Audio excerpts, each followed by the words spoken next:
This is where we come from. It all started here in Alaska. Back in 1932, with nothing more than a small plane and a big idea, Mac McGee planted a seed. A pioneering spirit, eyes on the horizon.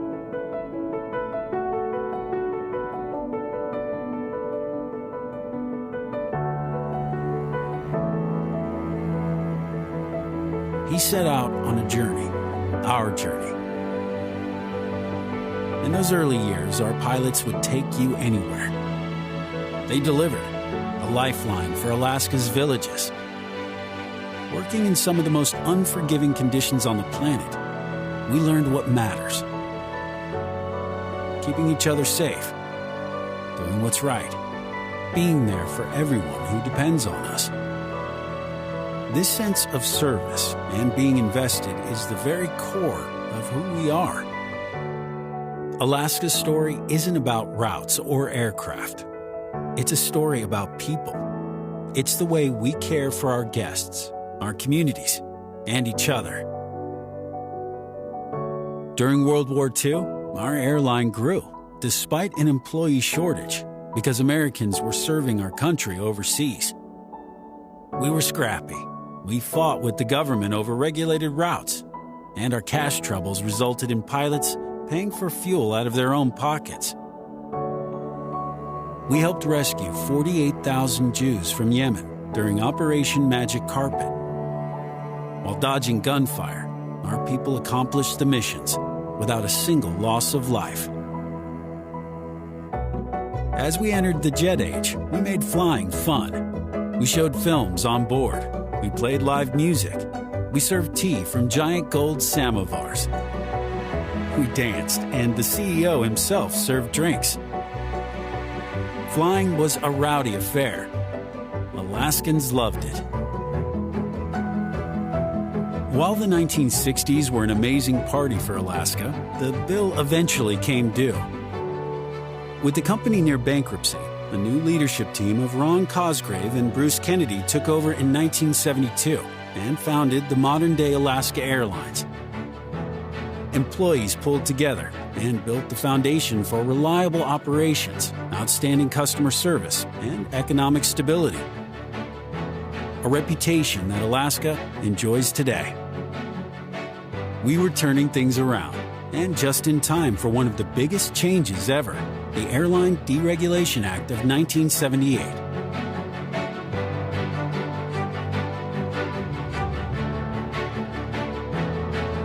Before then, the government decided where and when airlines could fly.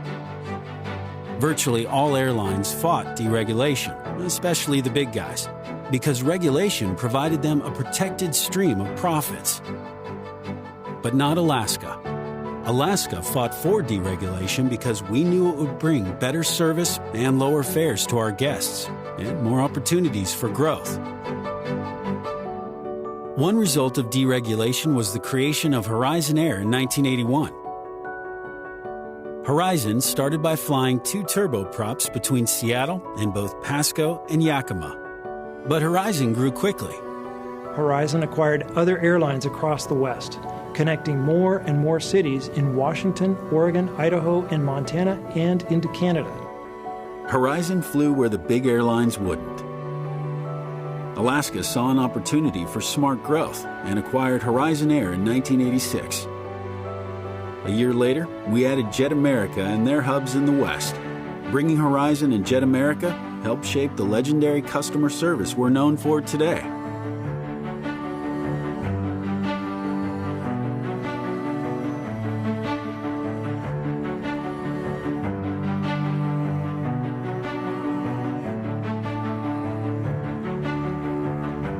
And we introduced TV ads that people still talk about.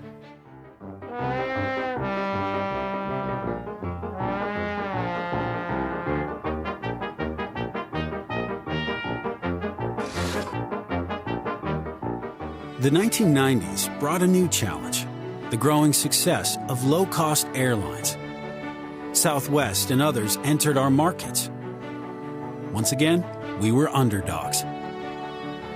In 1992, we posted our first financial loss in 20 years. We reshaped ourselves faster and more comprehensively than any carrier, all while maintaining a competitive advantage in customer service. We shifted our schedule and flew jets 11 hours a day instead of 8. We fully embraced the notion of low fares, telling our guests that for the same price, you just get more. We were innovators. We were the first airline to sell tickets on the internet. Instead of grounding flights in bad weather like other airlines, we invented RNP so we could fly more reliably.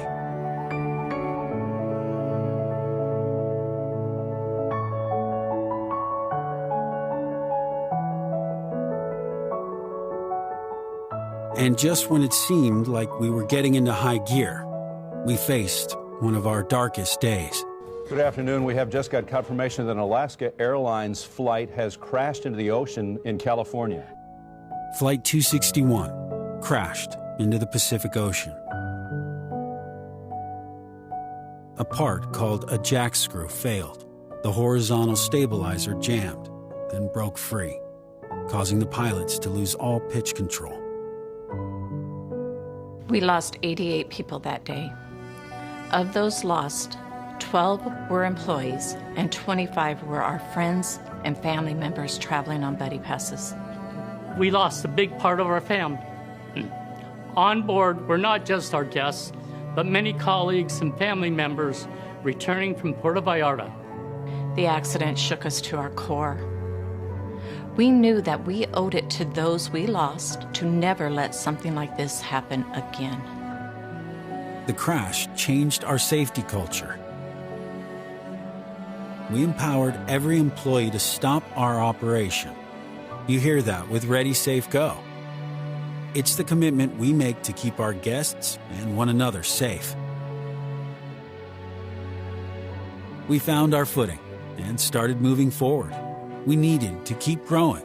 We made investments in the fleet, and we started flying from Anchorage to Chicago and from Seattle to Washington, D.C.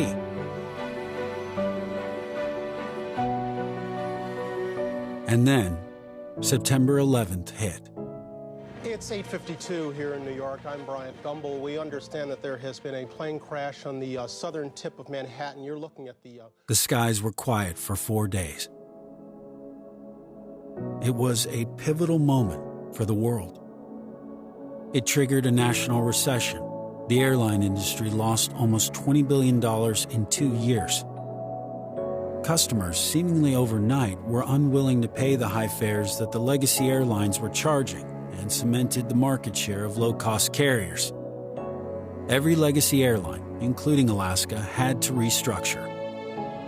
Our costs were far higher than the low-cost carriers. Customers simply wouldn't pay the price we needed to cover our costs.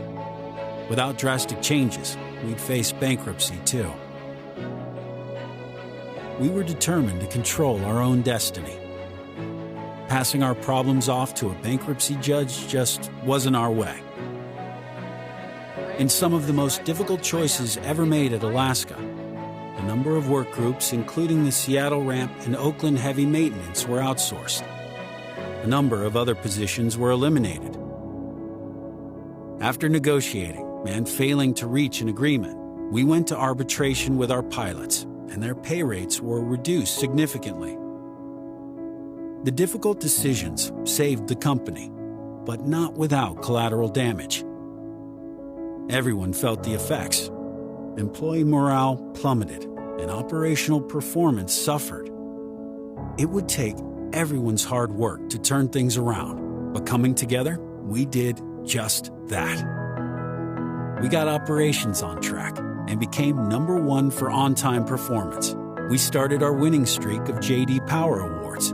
We proved that anything was possible when we come together.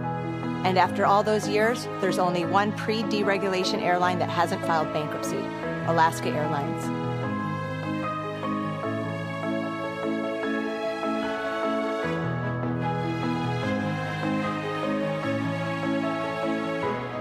We were becoming a national airline, connecting cities across the country, and started flying to Hawaii.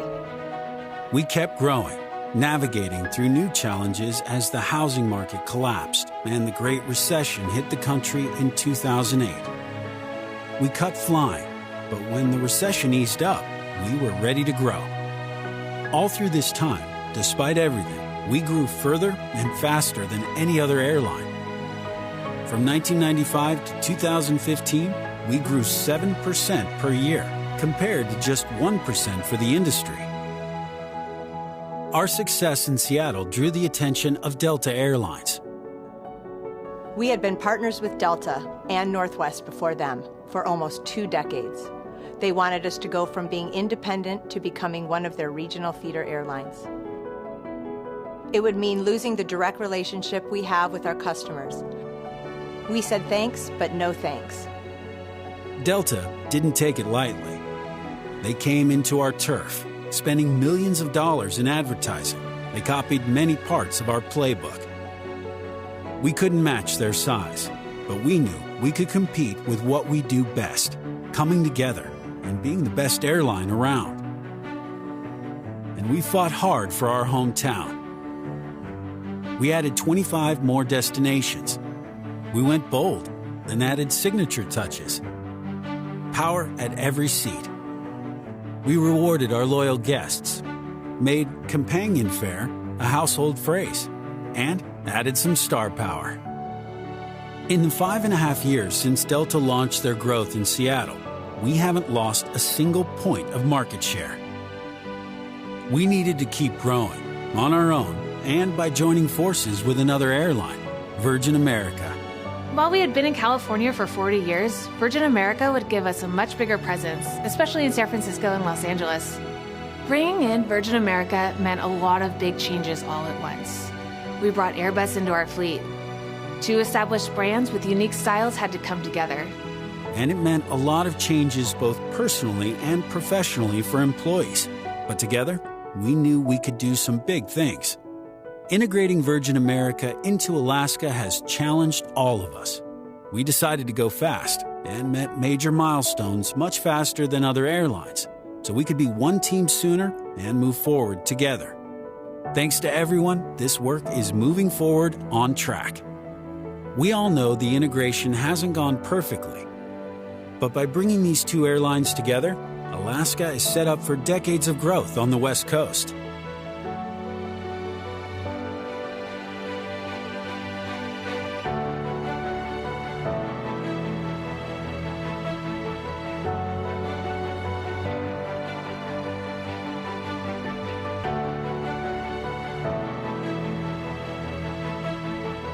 To tell our story is to tell a story of growth. From that one plane in Alaska, to the lower 48, to the West Coast, and to the world. It's hard to comprehend how far we've come together. Each of us is part of something bigger than ourselves. People think that airlines need money and airplanes to grow. But more importantly, airlines need the right people with the right values. In a world of the same, we choose to be different. When others dream to be big, we dream to be best. When others make passengers feel like a number, we make them feel like a guest. When others fly routes, we connect communities. When others go bland, we go bold. This isn't the story of every airline. This is the story of our airline. A story of conviction, courage, and an undying belief in the future. You are the heroes in our story, and the future is ours to create together.